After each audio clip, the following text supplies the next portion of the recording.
Hi guys, and welcome back to Moto Joshing. Today's going to be a bit of a different video. As you can see, it's going to be a bit of an indoor vlog. Just what looks like absolute pandemonium in my living room here is actually my motorbike gear.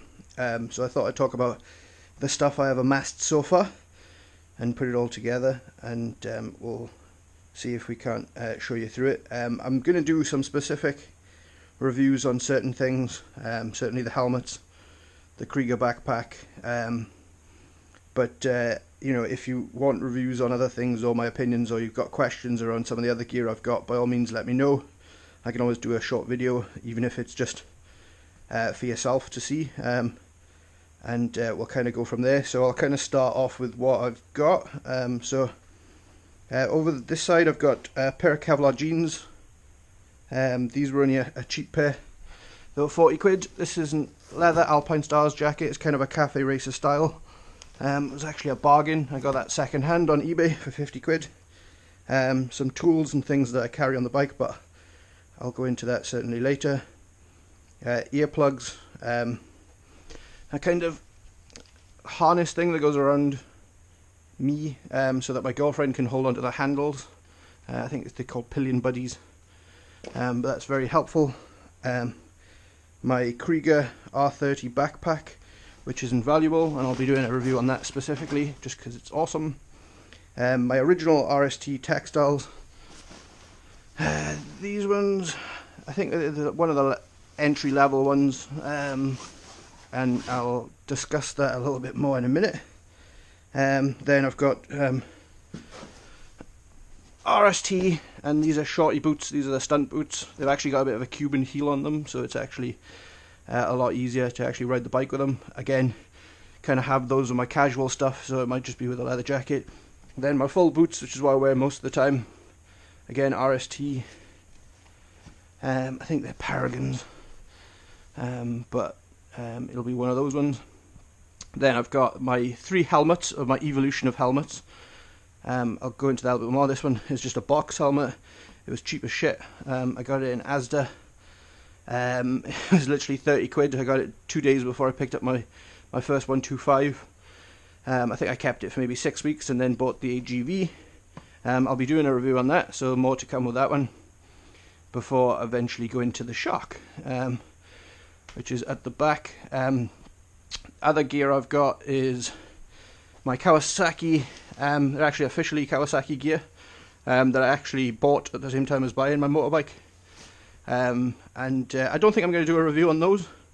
They are good. You know, they were quite expensive originally, especially because they were Kawasaki made, so they are very good. You know, and they've got a removable line and all that kind of stuff. However, the one problem I did have with it was actually there wasn't a buckle, so there was 2 poppers here, and they actually tore, probably because of my belly. But essentially I ended up having to take them to a shop to get them repaired, and they put a button on. So not particularly ideal, but it did fix the problem. Then gloves. I've had a pair of RST originally. Second pair of these, but as you can see, these tore, so I certainly wouldn't recommend these. I think these were only cheap at about 40 quid. I've got a pair of Gore-Tex Alpine Star gloves. I actually bought these second hand on eBay as well. And I'm still making my mind up about them. I certainly, they just don't quite fit my hands, so I'm still making my mind up there. And then I have an Under Armour balaclava, which is quite good in winter, a light buff, and then a thermal buff for that kind of stuff. And my other pair of gloves, which is kind of more summer orientated ones, are these RST razors. Again, I actually got these second hand on eBay as well. They're only 30 quid, but they fit perfectly, in great condition as well. So. And I generally have a pair of liner gloves in my bag just in case as well. These North Face, which I had anyway.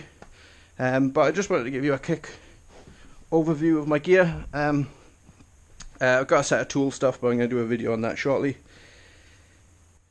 Okay guys, so I'm going to kind of put this in kind of order, I guess. So, you know, if I was, you know, summertime, if I was just going to, you know, the shops or into town to go to the cinema, I would wear my Kevlar jeans and probably my Alpine Star jacket. It's quite light.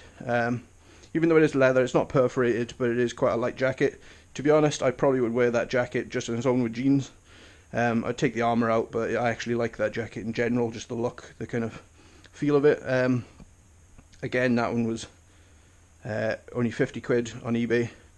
Check out eBay. You sometimes get people that don't necessarily list things correctly, or just trying to get rid of second-hand stuff that are actually bargains. I've not got anything over eBay yet that's been terrible, so it's definitely worth doing. The RST stuff that I bought initially, let me move these gloves.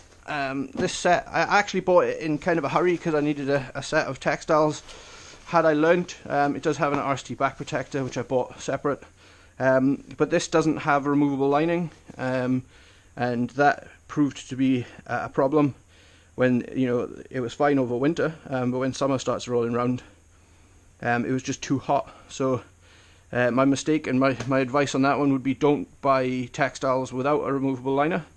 It just gives you a lot more flexibility, and definitely the way to go. So don't learn from my mistake on that one. What I'd also say is you probably don't necessarily need to go buy brand new textiles initially. There's certainly a lot of good stuff on the second-hand market. I kind of was in a bit of a rush when I was getting Ruby, my 125, and needed to get gear in a hurry. Hence why I bought this cheap shitty helmet, and rushed out to buy this gear. And to be honest, that was probably a bit of a mistake. It's good to have a second, set of textiles, and that's kind of fine, but it wasn't ideal.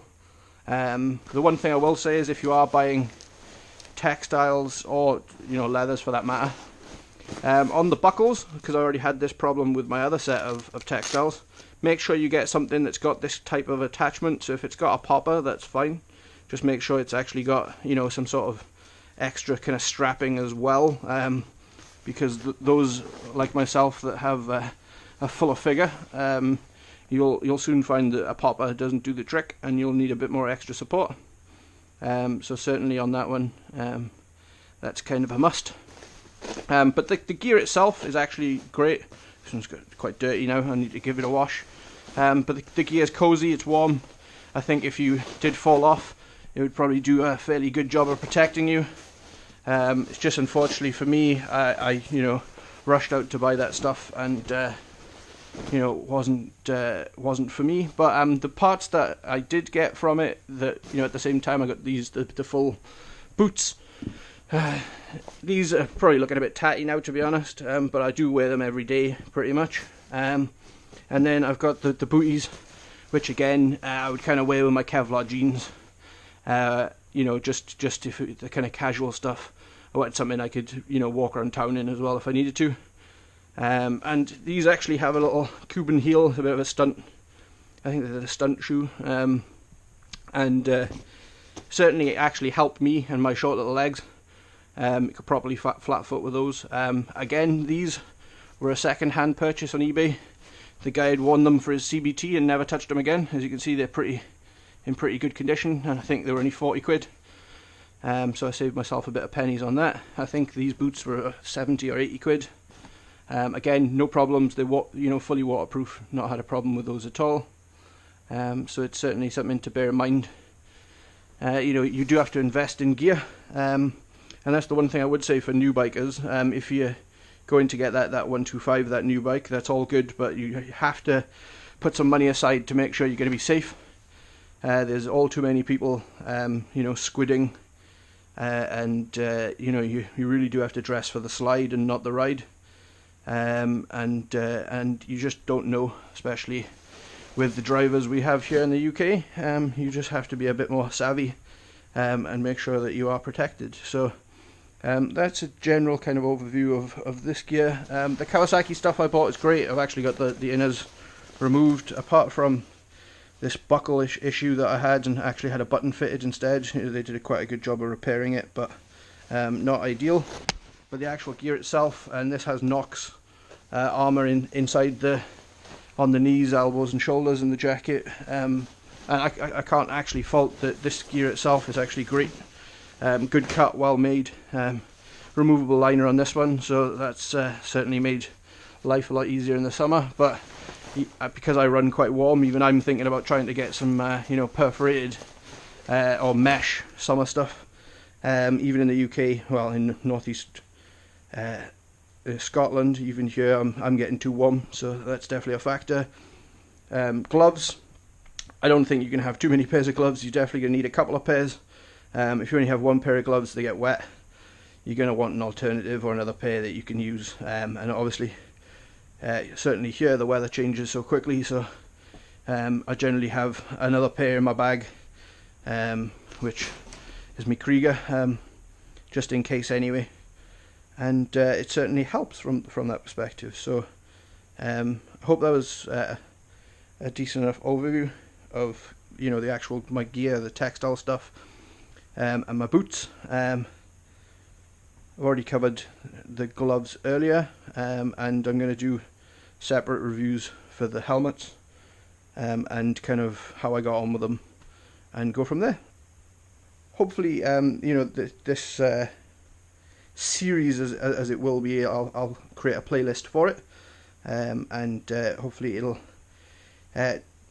give some people some inspiration, especially if you're new to biking or considering biking, as to the kind of gear you're going to need or what I find helpful, and kind of go from there.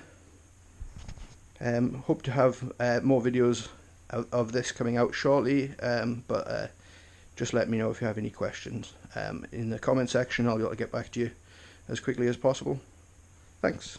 Catch you on the next one, guys. Bye.